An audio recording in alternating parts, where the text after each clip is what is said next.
Welcome back, ladies and gentlemen. In this video, we're going to go through how we made our recent sci-fi short film on the iPhone. So we're on a website called pixelmator.com right now, which has public domain images we can use. So they also have photos and graphics. And so you see right there, it's the free for commercial use. You can hit the download button and pick your resolution. And then you've got, this is a spaceship. It's got landed one and non-landed one. You press and hold and you can get the save option, and then we just save that to photos. And you can see here's the sun picture we used. And like I said, pixabay.com, really great. We can do searches for images, we can do vector graphics and even videos, and they're all under a public domain like CC0 license, so great for using and making movies and stuff. And there's our options, graphics if you wanted to do. Then we can switch over to Pixelmator, which is where we can use the images we got and edit them together. So here's the thumbnail for our most recent video. You can see the spaceship we downloaded from Pixabay. You can see the title there. We can select it. And I just used, I think, the pinch effect to a text that I wrote out. And if we tap it, you can see it pulls up this little UI thing, which we can drag around and move it about and kind of get interesting text effects. We can also play with color and gradients, and we have blue earth, yay! And when we select the layers, we can delete them, duplicate, hide them, do cool stuff like that. I can zoom out, and then I can go over here and select the layer where I took this picture just with the default camera app, and then I use the select tool to kind of edit out the background. And it's not, the best, but it's good enough. And then of course the earth image here, you can see how it's kind of got like that edge that's not, a straight line. It's been kind of erased. So it did have a black star background, and the edge was really noticeable. So you could see the edge of that image compared to the star image we used in the background. And I just used this eraser to kind of clean up that edge and make it less, and just make it blend right into the next image really nicely. And then if you saw on the Pixelbay website how the image was, horizontal, I just kind of rotated it again. I used 2 fingers and rotate images, and then I placed it on the side over there, and it blends in, I think, pretty nicely. And then over here, like I said, we used the selection tool, and it's this quick select. I can zoom in here. You can kind of just drag around and it selects based on color or contrast.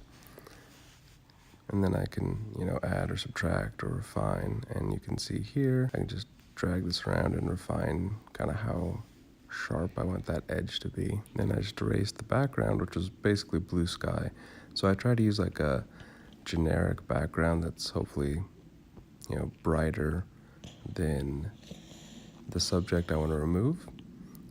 Reason is I don't have a bunch of random things to try to take out. So if I have like a white wall or a blue sky or just something that's hopefully different than the subject I'm working with, and if it's brighter, it makes it, I think, a little bit easier to see kind of the edges between the subject and the background you want to remove. When it's darker, sometimes it can blend in. So maybe if you're doing like a dark background, you could probably just kind of like shoot against dark and then maybe just kind of feather out the edges of it and blend it into whatever you're doing. So kind of depends, play around with that. So there you go. On the left side, we can hide and duplicate all these layers, and we can stack a whole bunch of layers together. And, it's basically Photoshop on your phone. Someday we'll have to get a iPad Pro or something and use Affinity Photo or something. I imagine that works beautifully with the Apple Pencil. So we'll flip back over here to Pixelmator and show you that there's some export options that allow you to export directly to LumaFusion, which is really nice. See, LumaFusion. So we'll go ahead and cancel out of that and go over to LumaFusion and show you kind of what the project was looking like. So by pinching, you can zoom in and out of the timeline, which is really cool. And you can just kind of scroll along and see what's going on. And you can see I've got like multiple video and audio layers here, which is really cool. And the voiceover recording feature is awesome in LumaFusion. I would say it's as good as Final Cut. And then the spaceship was all just done with keyframes. And I'm gonna play around with animations more, but keyframe animation in LumaFusion is awesome. And of course, these are just the graphics we made in Pixelmator and exported out to LumaFusion. Well, that's it. I hope you enjoyed this little behind the scenes look at how we make cheesy little movies with our iPhone. If you want to see more making of videos and get a little more technical, we can put out some more tutorials, and we're going to keep on putting out more and more little short films and hopefully get more advanced as we go. And they're made 100% on the iPhone. Even this tutorial was made on the iPhone. And for the thumbnail, I'm just going to take a screenshot of LumaFusion in portrait mode, and then I'm going to use a Siri shortcut, which I'll link down below, to take that screenshot and set it inside of a iPhone frame and just build out everything